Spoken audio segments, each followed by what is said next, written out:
Fighting out of the red corner, wearing the black trimmed with gold and weighing in at 155 pounds. From Albany, New York, he brings a record of 18 victories with 4 KOs, 5 defeats with 6 draws.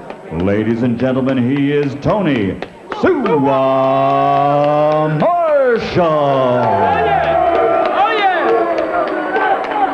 And his opponent across the ring, fighting out of the blue corner, wearing the black trimmed with red and weighing in at 153 pounds. Fighting out of Willingboro, New Jersey, he brings a professional record of 43 victories, 28 by KO with 6 defeats. Ladies and gentlemen, Glenwood, the real beast,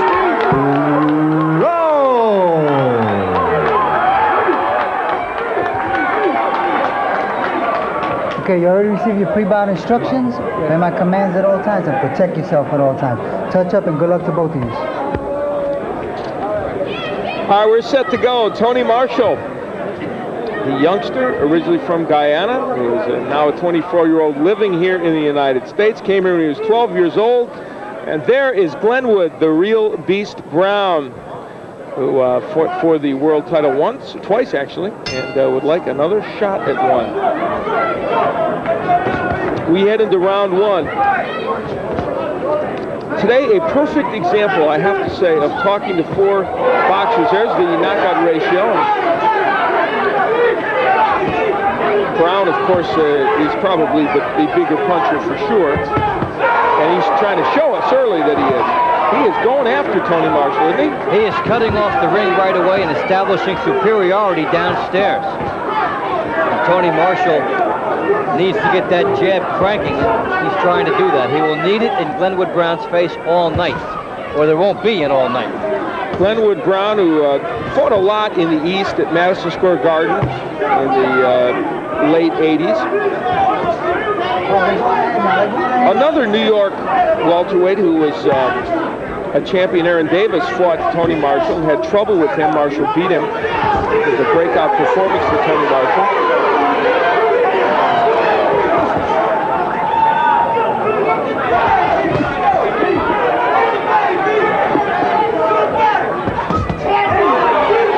Dave, so far in this first round, you can just tell what Glenwood Brown wants to do, and in fact what Marshall wants to do. Brown is really testing Marshall downstairs, going for the hooks to the body, really trying to slow down Marshall, make the ring smaller. And Marshall needs to be on the outside doing his best work. Now, if they throw the same amount of punches, Marshall will always lose these rounds. I got to tell you something. Glenwood Brown just landed a good left hook. He is timing, getting underneath the Marshall jab, and he's throwing some big power shots. He's getting good shots downstairs. Well, it's not been a good night for the boxer-puncher types. Roger Turner didn't do well in the first fight as he lost to Adrian Stone, and here in the first round so far, Glenwood Brown has had things a little more his way. Like Roger Turner, Marshall will have to gamble at some point in this fight. But stand and slug, because otherwise Brown will go right through him. Probably though Marshall in a better position to do that than Roger Turner.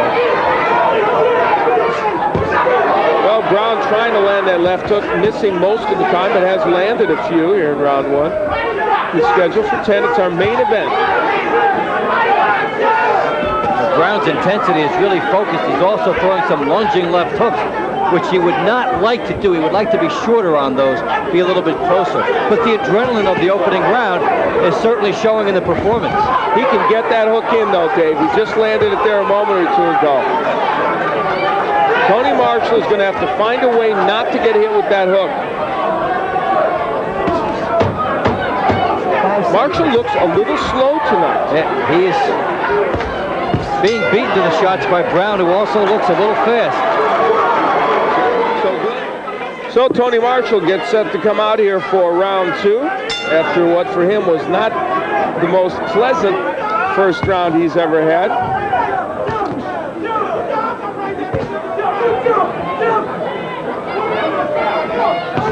And Glenwood Brown having his edge in the power department. Now his punches were far more visible and had far more effect in the opening round than Tony Marshall's, and we were talking about the fact that those punches would decide rounds, and I'll bet that is what decided the opening round in favor of Glenwood Brown. A much closer margin than we would have thought in the punch numbers in round one. So this is a good example of how you can be a little bit fooled by the bigger punches.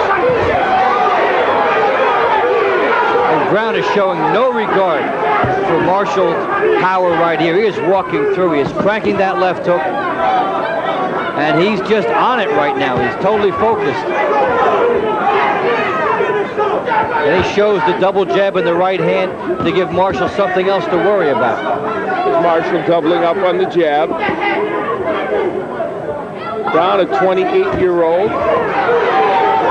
Fighting out of Philadelphia now. Dave mentioned a few years ago a bad car accident, broke his neck. Had to recoup, didn't fight much for 1 year, and then he came back strong. Also told us this morning that when he was younger, he drowned 20 minutes and came back from that. He thought only a cat had 9 lives. They said he was officially dead. Lady jumped in and saved him, and but he came back.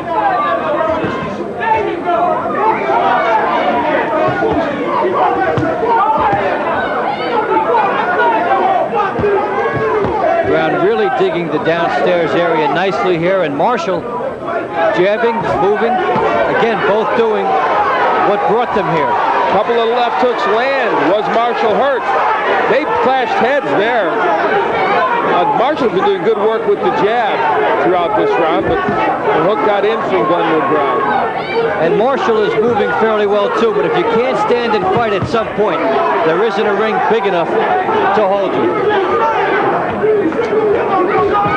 The other guy will simply track you down. Through 1.5 minutes of this round, Brown had landed 10 of 14 power shots, and Marshall 4 of 8. That's through the halfway point of this round, so it's an indication of where Brown is getting the advantage, and certainly Marshall landed more jabs in the beginning of that round. Hooked by Brown, but he takes a counterpunch for it. So things are getting interesting here in round 2.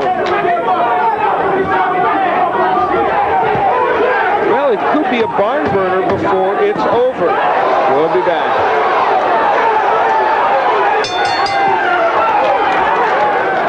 And you get inside the jab, you'll be able to land your left hook, and that is what Glenwood Brown did. He caught the shoulder, but also shows you how you can land those to the head. We headed to round 3. Glenwood Brown in the black trunks with the red trim, and the taller fighter in the black and gold trunks is Tony Marshall. Well, this gives you an example of why you see the 6 draws from Marshall. He does well in some categories, but he doesn't have the power, and so he's been disappointed many times. He's only 4 punches behind, but the shots, the body shots by Glenwood Brown, the power numbers have been big in his favor. 38 power punches to 18 through round 2, and I think that's the story of this fight. It really is, because really many of those jabs are actually, even though they have to be counted by punch profile, really not effective punches, not good jabs, not the kind you want to have that would give you a decision in a fight. They're tapping, but not great. And for that matter, that's why I've got Brown on top winning the 2 rounds. Simply the power numbers, the difference. Now there's Marshall with the right hand, and I will make an opinion here that we'll see if you agree with. I think Tony Marshall does have enough power to turn this fight around and keep Brown off him. Maybe not to knock him out, but at least to keep Brown off him. He does. He has enough to gain respect, which is what he'll need, and the right hand there was a good example of it. He should go back to it. Try to get it in there a few times in the round so that Brown cannot walk right through. This is a very stern test for Tony Marshall, and why? Because Glenwood Brown looks like he's fighting up to where he was several years ago. He said it was starting to come back to him when he beat Raphael Williams over 12 in his last fight, and there's evidence here that it is coming back to him in a good way. Yeah, with the good power downstairs, nice left hook from the outside. And this is simply going to be a gritty battle all the way to the finish here, because they're both very good stylists. Now there's the jab by Brown, and look what it opened up. When he remembers to jab, Glenwood Brown is an infinitely better fighter. He doesn't have to win the battle of the jabs, but do it often enough that that right hand can get in behind it, which he did. Now again, there was that lunging left hook I talked about a round previous. Even though he's landing his left hook, he would like to be shorter when he gets that punch home. There's the hook on the inside, and what will make it shorter? Doing what Adrian Stone did in the last round, jabbing his way in. Well, there's the hook. It got there. That was nice and short. Hey, Glenwood Brown has thrown some home run shots, and Tony Marshall says, bring it on, and he does. Everything Glenwood Brown throws now is designed to end this fight.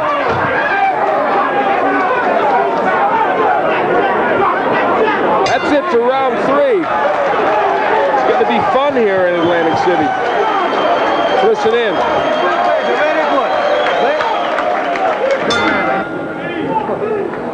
We head into round 4.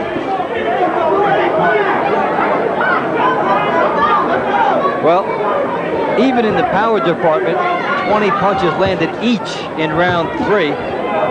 Marshall had the overall edge. It seemed like Brown had the better punches. Well, this could be ironic.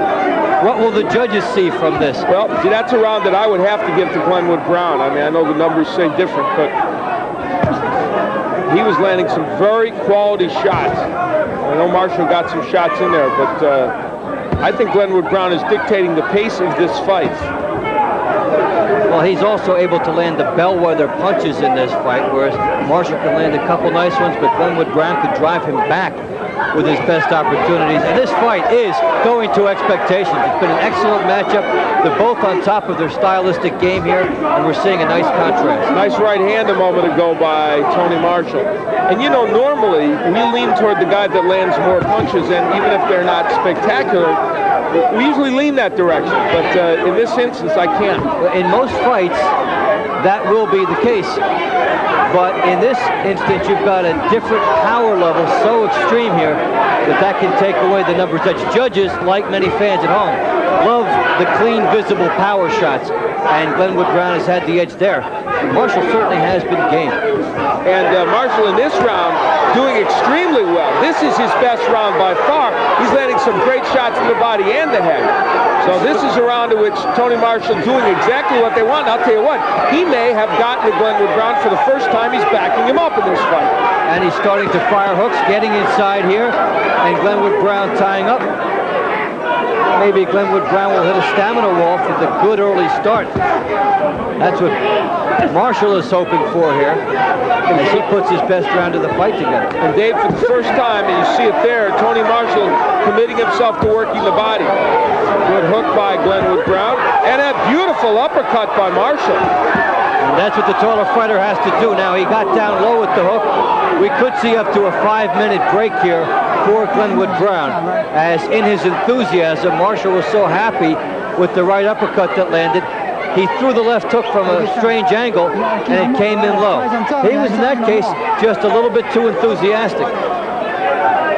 And they say to Tony Marshall, this may take a while. We're going to give Glenwood Brown some time to recoup. How low was that punch? Let's take a look. Now watch the angle of Marshall here as he goes down low, as he's being held a little bit.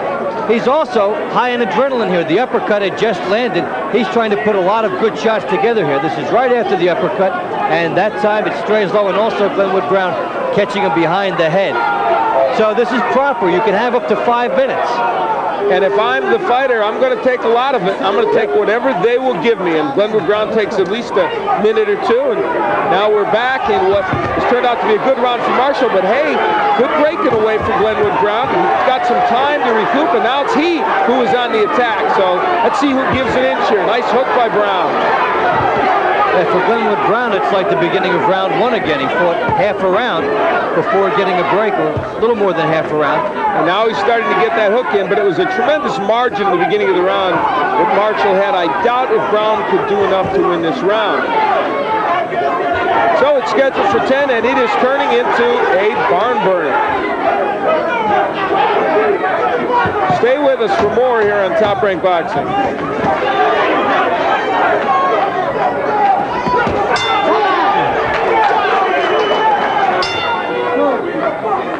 When I talked earlier about Marshall needing to establish something when he traded, this is a good example. A nice uppercut inside. He does well on power. Sort of the way teams have to go against the grain, maybe using the pass to set up the run, to use a football analogy. An accurate one. Tony Marshall does go to something a little different, and it worked for him in round 4. Boy, did it ever. By far his best round of the fight, and not only a good margin, but something that almost commands a fighter to build on it. That's usually a round that parlays into another one when you win that big and you start doing things well. And remember, we showed you the average of what these guys normally throw. I believe it was 82 for Tony Marshall, about 37 for, or 83 for Marshall and 38 for Glenwood Brown. Well, you see they're kind of on par with what they normally throw. Now it's a different fight, isn't it? Tony Marshall is pushing Glenwood Brown back, and it's all different. We see the carryover here. His confidence is there. Glenwood Brown has slowed a little bit, and Marshall has picked it up. And the interesting thing is he's being aggressive, but not standing and exchanging with Glenwood Brown. He's throwing his big punches and moving away. The angles, we talked about it earlier, he's now showing it. Good fighters will suddenly find themselves in the course of a bout, get their rhythm, and go on from there. It's no longer Glenwood Brown just coming forward at will. Now, some of it is that Marshall has traded with him, and some of it is that Glenwood Brown has slowed down a little bit here and is studying the situation, which he doesn't need to do, and is tying up there, maybe showing a little signs of his first fatigue in the fight. He is certainly not coming on as strong as he was earlier, and Marshall has jumped all over. 24-year-old Tony Marshall. I mentioned he came from Guyana. He was there till he was 12 years old. Came to the United States. His father, an ex-boxer, came here before his family worked 2 jobs to bring them to America. Tragically, his dad was murdered while working as a security guard just after they arrived here in the United States. And Tony Marshall carrying on where his father could not as a boxer. He's carrying on well here in this round as Marshall brimming with confidence here. Tony Marshall having himself a very fine 5th round as he did a 4th. Pushing Glenwood Brown back. Is Brown so fatigued he can't get the job done? Well, there's an evidence of it because he had Marshall against the ropes, a place where he would have normally done some good work. Well, this is an excellent match. Why not? Ron Katz, the matchmaker for Top Rank, was named Matchmaker of the Year by KO Magazine, the Ring Magazine again for another year. He's done a fine job in this fight. This, one of his masterpieces. We'll be back. We head into round 9.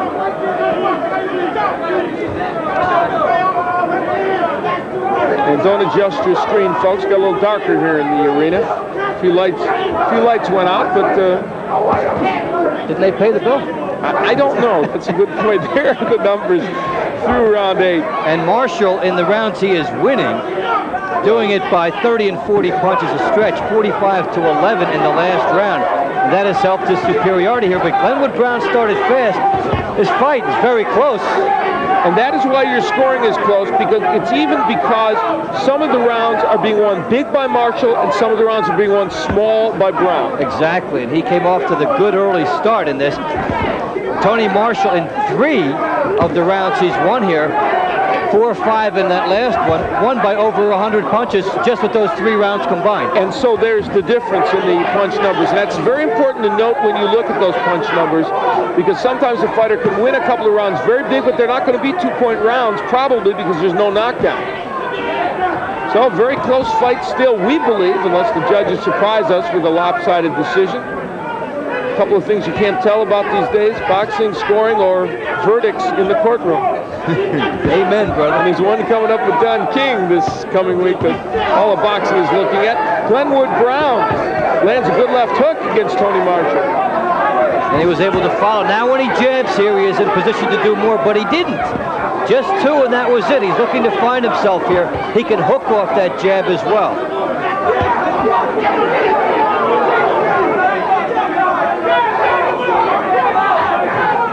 Only one more round remaining. It's the 9th round. It is scheduled for 10. Glenwood Brown in the black and red trunks.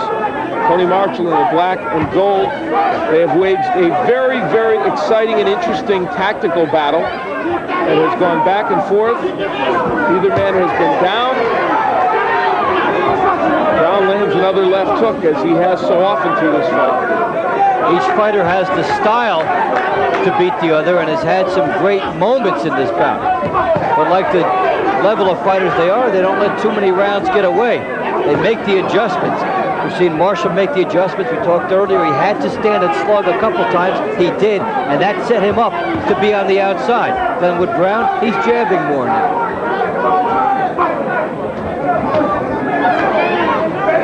This might be a round that Marshall lost rather than Glenwood Brown won. It goes that way. It's only seconds remaining in round 9. We have one more left to go to close out our evening of Top Rank Boxing. This one very much in doubt still.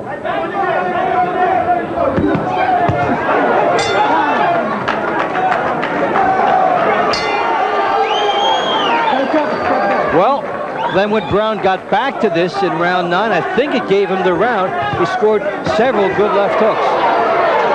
The 10th and final round, and Glenwood Brown comes out as if he knows it's the final round. Why not? He's reminded in between by his corner and Michael Buffer on the loudspeaker system. And not only the final round, but the decisive round in this case, because this fight has to be very much up for grabs.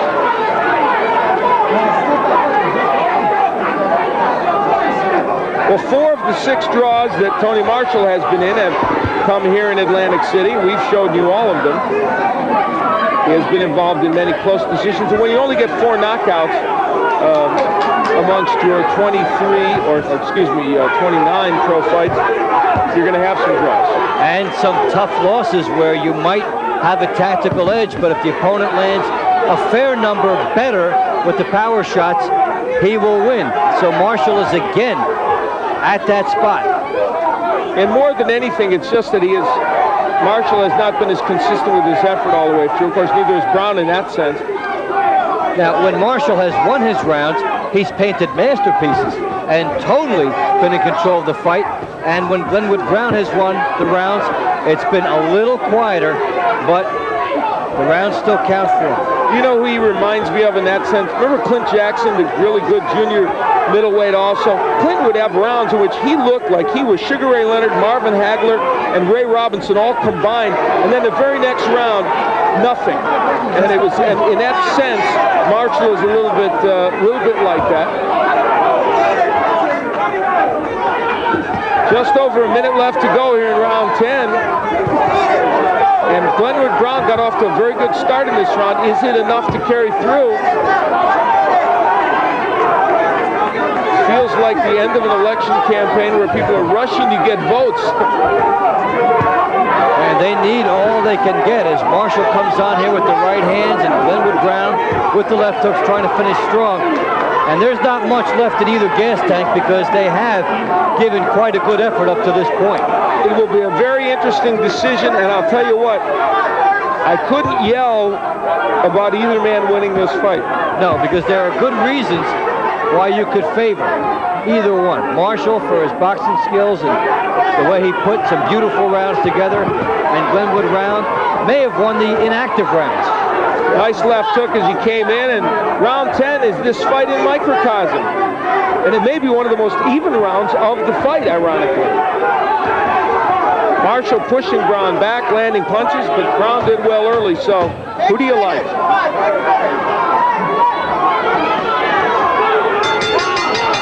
An excellent junior middleweight matchup. They both raised their hands. You can kind of understand that, can't you? Tony Marshall visiting the opposing corner. He is a gentleman, as is Glenwood Brown. More than anything, these are two good athletes that performed up to their standards this evening. They really performed in quite a manner, both doing the style that brought them here, and it was quite entertaining. These two guys who once sparred together many years ago just came back here and really showed that they've come quite a ways from then. There's the numbers. Now, based on that, Tony Marshall has the fight in a lopsided number for that. Who knows how it will really fall? I thought Glenwood Brown by far had the edge in the power punches in this fight. So, what do they like? We will find out. Well, we are all going to be fascinated to find out what the decision is on this one. You look at the averages of what they did this evening, and not that far off. And despite that number, Brown on the low side there, I gave him a very close win here in this fight. See how the judges have it. All right. Well, Michael Buffer's in the center of the ring. I can't take the suspense anymore. Let's go to him. Ladies and gentlemen, here at Bally's Park Place in Atlantic City, we go to the scorecards, but first, it was a good one here on ESPN. A round of applause for Tony Marshall and Glenwood Brown. John Potteray scores the bout 95. He has it even. Melvina Lathan and Eugene Grant both scored the bout the same, 96-94, for the winner by majority decision, Glenwood, the real Beast Brown.